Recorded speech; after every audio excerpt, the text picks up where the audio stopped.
Greetings and welcome. Once again, I appreciate you spending a few minutes to learn all of the things that are happening at FHN.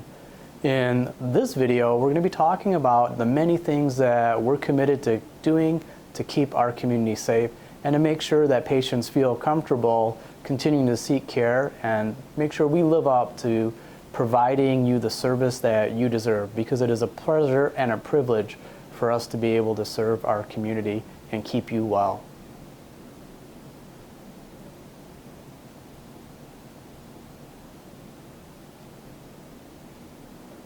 Unfortunately or fortunately, we do have one COVID-19 positive patient in our hospital as we're filming this video. And fortunately, that's the first positive COVID-19 patient that we've had in several weeks. So we're hoping to keep those numbers very low. We do know that throughout the country that the number of COVID-19 positive cases are increasing. So it's something that we're expecting to potentially see more patients that would be hospitalized. But rest assured that that patient is receiving excellent care from our skilled and compassionate staff.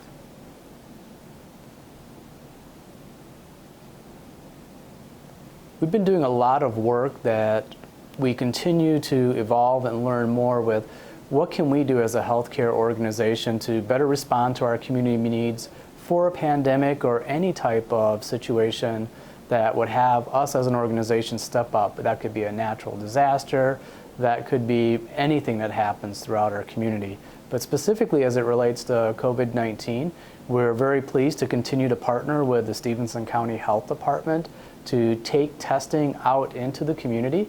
So we completed some mobile testing at Aquin High School, and we are completing testing at Taylor Park School probably the same week that this video is released. That's been very well received from our community members, and it's a service that we've been privileged once again to be able to partner and provide. We're also continually looking at what's happening with activity, not only within the hospital, but within our surrounding communities, so that we can decide what do we do for our visiting hours and restrictions, how can we loosen those, how can we make sure that they're keeping both patients, visitors, and also staff safe during that time. We're looking at how do we partner with our different community agencies to help them navigate through the many, many questions that everybody has throughout this pandemic.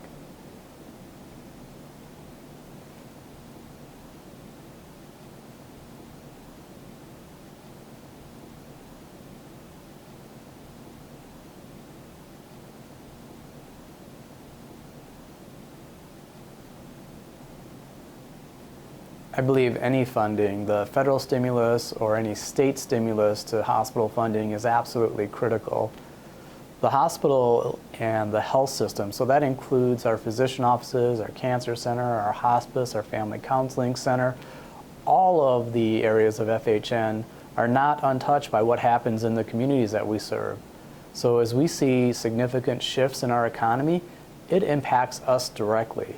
So not only are we not able to produce the type of revenue from providing services that we historically have done, but also as our community members are adversely impacted in their ability to pay or their ability to seek services, that affects us as an organization. And those federal stimulus dollars are critical for us to be able to invest in our people, to be able to invest in our property, our equipment, the technology that we have to do our work as a healthcare system. So without that type of stimulus and without that type of funding, we're going to be in a very difficult situation. With that said, I wanted to reassure people that FHN is a sustainable organization, and we're doing things to make sure that we stay financially viable for the long term for our community. But receiving that funding is critical in being able to deliver on our mission and also being able to fulfill our vision.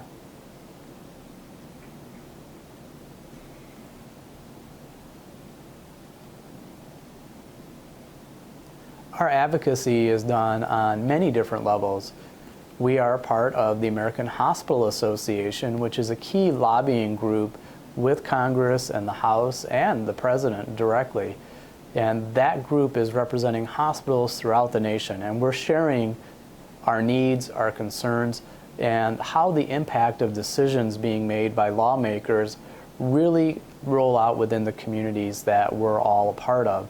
So we're able to take our thoughts and share our voice, and it's usually very well heard at the congressional and higher levels. One of the other things that we do on occasion is actually go and lobby in person. So a couple of years ago, I had the opportunity to go down to Washington, D.C., and to be able to visit Dick Durbin's office, Tammy Duckworth, Sherry Bustos. They were all very welcoming, and had a chance to talk about our needs in Northwest Illinois and how different potential bills could help us or could hinder us. And again, our local legislators have been very much willing to hear from myself directly, and also the Illinois Health and Hospital Association, who does a lot of policy work and a lot of advocacy work on our behalf to make sure that healthcare services are not cut and that we continue to get the funding and we continue to find regulations that help us do our job versus hindering the work that we have to do. Our local legislators have also been really supportive. I've done several trips down to Springfield. We have an advocacy day where the Illinois Health and Hospital Association coordinates visits to our local legislators' office so that they can hear directly from healthcare providers and administrators directly about what it's like to provide care.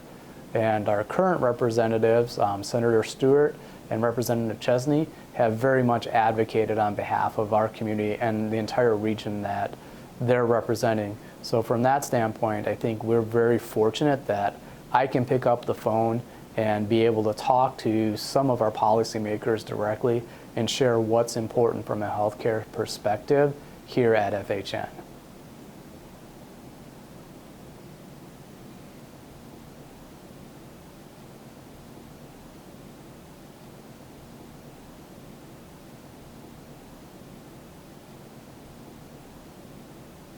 It's definitely concerning, and it's weighing heavy on many of our minds when we see what's happening mostly throughout the southern United States. But as I mentioned earlier, we're seeing an increased activity even in southern Illinois and some of our surrounding communities with the positivity rate. So once again, we are not letting down our guard, and we want to make sure that we're prepared for responding to an increase or a surge of patients. So some of the things that we're doing is making sure that we have the appropriate equipment available for our staff, making sure that we have the right procedures in place, and that we are in fact prepared if we do see a large amount of COVID-19 positive patients coming into our facility, that we can respond to that in a responsible and a safe way. Some of the things that we have are different plans that we would put into place. It may include more restrictions. Again, we've opened up a little bit just like everywhere else, but we may have to constrict those or contract those to make sure we're protecting our vulnerable populations. Our staff are extremely well trained, and each day we're trying to look at plans on how we can do a better job in responding should we need to rise to that call.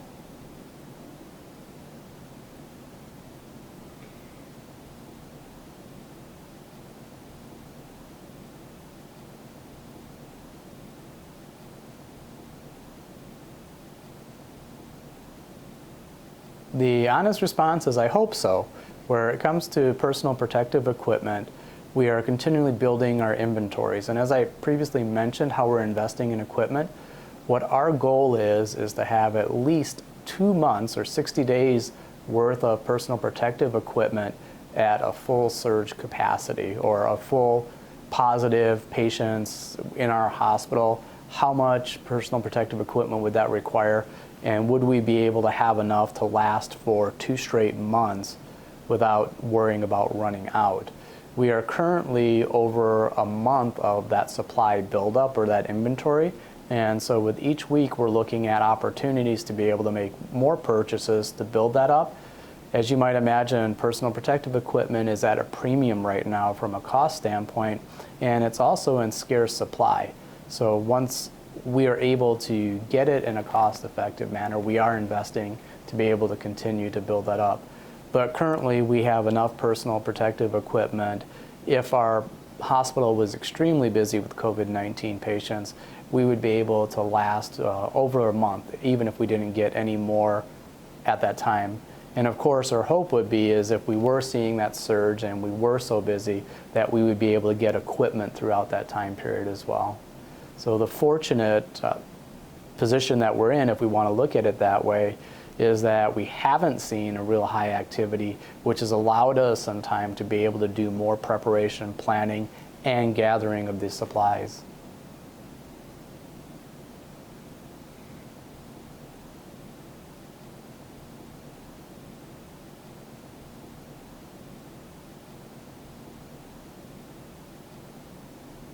As we've learned more about the coronavirus particularly, is that we've learned it doesn't live or last very long on surfaces. So that frequent cleaning of surfaces is very important to make sure that we don't have that contact transference to somebody accidentally picking up. So being able to clean that on a regular basis, make sure that all of the surfaces throughout every area of the organization is wiped down, helps to decrease the possibility of that transfer, helps to improve confidence from our patients, and then of course confidence from our staff who are providing care as well.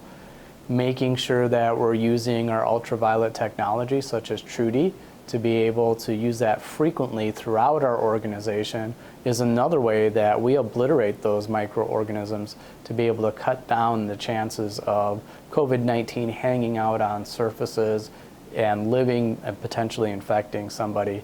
Again, what we've learned is that COVID-19 doesn't have a long life on surfaces, but we don't want to take any chances. We want to make sure that we're wiping and taking the appropriate precautions with disinfecting in every opportunity and chance that we have.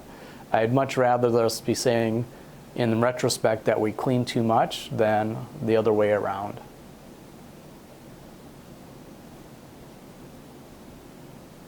FHN is partnering with the schools throughout our areas to assist them in any way possible. One of the ways that we're doing that is by actually going out to the schools and doing school physicals as they're coming up this year. And if you're interested in learning more, you can look at our website at www.fhn.org,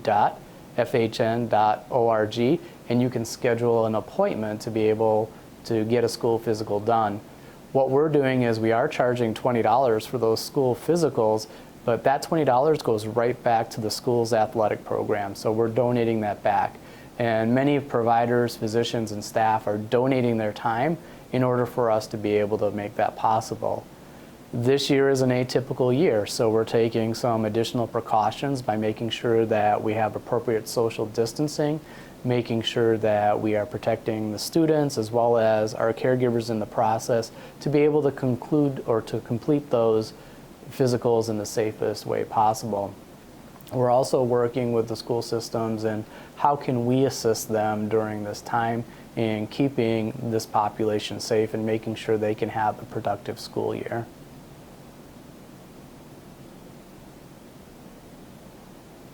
I think an important reminder in the next few weeks is awareness, to make sure we're acknowledging that COVID-19 is still very much throughout our area and that we need to maintain the precautions that we have been taking.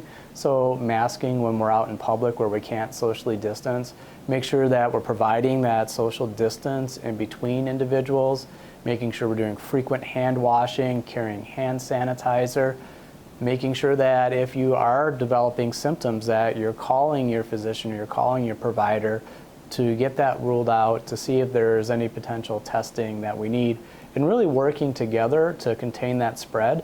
If you're not feeling well, let's avoid having large group gatherings. Make sure that we're keeping in mind the people that we care about and what are the ways that we can keep them safe. Oftentimes, the masking is certainly not about us, but it's about the people that we care for. With that said, it's also important to go out and enjoy this time of year. Being outdoors during this time is one of the most wonderful things that we can do. It's just a great opportunities throughout the many parks that we have, throughout the many hiking trails, biking trails, rural areas. I had a chance to go out earlier this week in our area and do some kayaking with my oldest son. And it was a great time to have that one-on-one quality of time and really be able to enjoy nature and the great outdoors. At the same time, we have many local businesses that are working really hard to stay open to provide products and services to our community.